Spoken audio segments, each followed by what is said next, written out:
Hello, my name is Porya Mansourian. I'm a member of the mock trial committee and a trial attorney here in Denver, Colorado. On behalf of the entire committee, I would like to thank you for your time for this process and for watching this orientation video.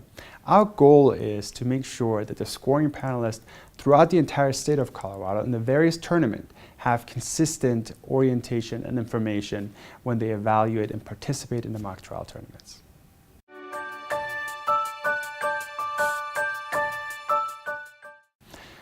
The Colorado Moot Court program is intended to help students with their persuasion skills, collaboration, public speaking, and camaraderie. In addition, please remember this is an extracurricular activity for which most of these students do not receive any credit for. As such, we want to make sure that this is a positive, good learning experience for these students. Despite all that in mind, we also want to make sure that we find the best team in the state of Colorado to then represent Colorado in the national tournament. Finally, please remember that this program is a little different than what you are used to in terms of debate teams and competitions such as that. So our focus and our goals are slightly different.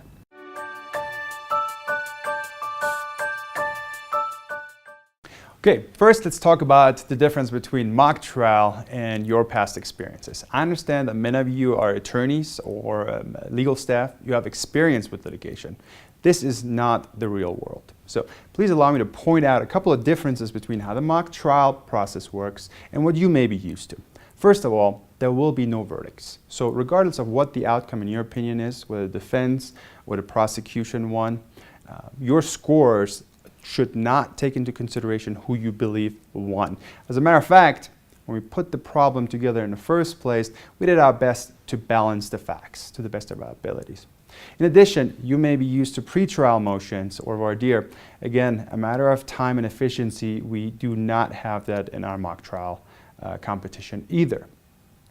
Please remember that these performances coming from the attorneys and the witnesses are both valuable. Each can be up to 10 points.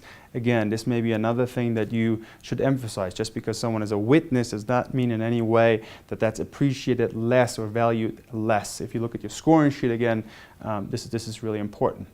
Let's talk about the witnesses a little bit more. The witnesses are bound by their affidavits. We'll discuss about unfair extrapolation down the road a bit more, but at this point, please keep in mind no depositions were done, the discovery was provided to these students.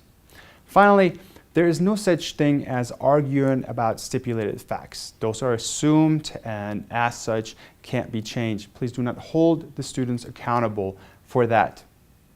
As a final wrap up on this part of mock trial versus the real world, we really have made an effort to ask the students to do their best to present their cases like real attorneys would. So there should be a theme, there should be a beginning and an end, there should be a process to it all, and they should have control of the substance that they're presenting.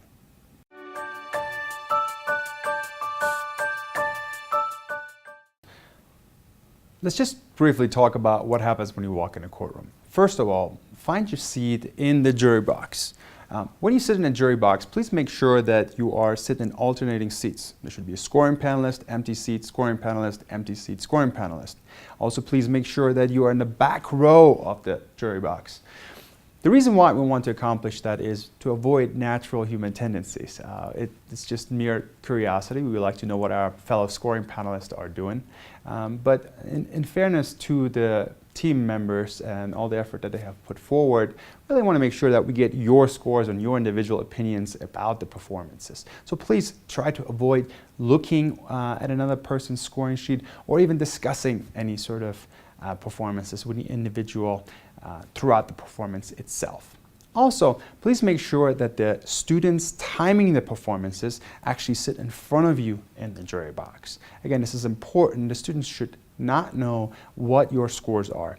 As a matter of fact, we do our best to keep the ranks of the various teams confidential throughout the entire tournament. Teams should not know where their final rankings are until the end.